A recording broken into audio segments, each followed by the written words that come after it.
Hey guys, Glizzy here, and in today's Destiny 2 video, we're going to be talking about the Trials of Osiris, and we're going to be discussing the exact percentage of players that go flawless each week, and also the exact percentage of players that can get 3 wins each week. So we are going to be using the total number of 1.8 million Guardians, and we were provided these numbers from the Destiny Tracker website. It tracks the number of players that play each day inside of the Crucible and inside of PvE activities. So our total number came out to be 1.8 million, which is a 600,000 gross from the last time we made an exact percentage video. If you guys want to check out our other videos that are just like this, then you can find those down inside of the description or in the top right hand corner. But without further ado, let's dive straight into it.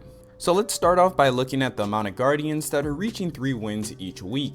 So inside of week 1, we were offered the Scout Rifle, and 23% of Guardians were able to reach 3 wins. Inside of week 2, we were offered the Shotgun, and 22% of Guardians were able to obtain the Shotgun. And inside of week 3, we were able to obtain the Rocket Launcher at 3 wins, and 21% of Guardians were able to obtain the Rocket Launcher. So now looking at the percentage of players that go flawless each week, this pool is pretty small, and it's only going to get smaller and smaller.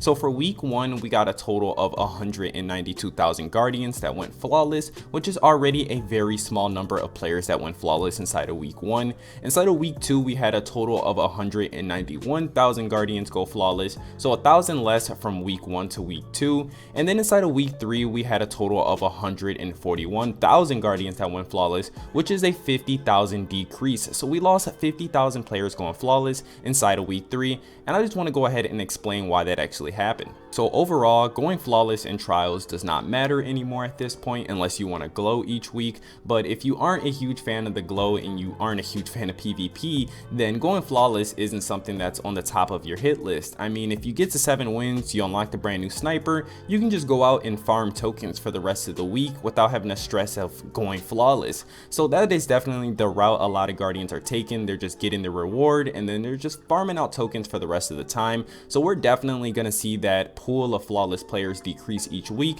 because there's just no reason to really go flawless, no incentive at the moment. When we do see something dangled in front of our face, then I definitely do see a lot of players going out there and hunting to go flawless. But at the moment right now, we will see this number keep decreasing because there's really no reason to go flawless. Next week, we might get an armor piece at win 3. So all you have to do is get to 3 wins and then you got your armor piece and you can bounce right out of trials. Unless you want that glow, you're going to have to go flawless. But if you just want all of the armor, all of the weapons, then you can just play pretty casually. You don't have to, sweat it out and go flawless each week.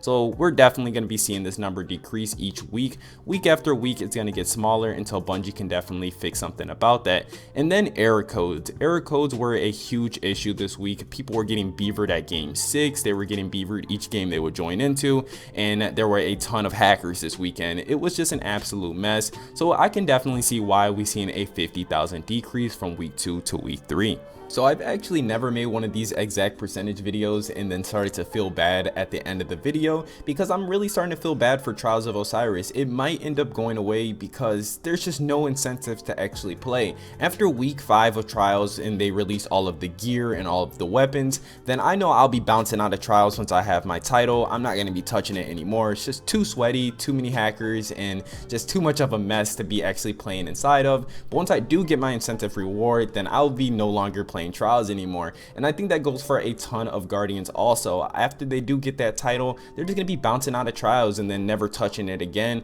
So trials is definitely in a scary spot. And then looking at the percentage of players that already participate in this game mode, it's already a very small pool, and I just feel like it's gonna dwindle down to nothing. Hopefully Bungie can do something to turn it around. And I don't like taking my videos down this depressing route when we look at numbers and they are really small and we see them getting even smaller each week. But yeah guys, that's gonna do it for me. If you guys did enjoy this Destiny 2 video, please be sure to let me know by slamming that thumbs up button, and don't forget to subscribe for more. And I've been your boy Glizzy. You guys have been my awesome viewers, and I'll see you guys in another. Peace.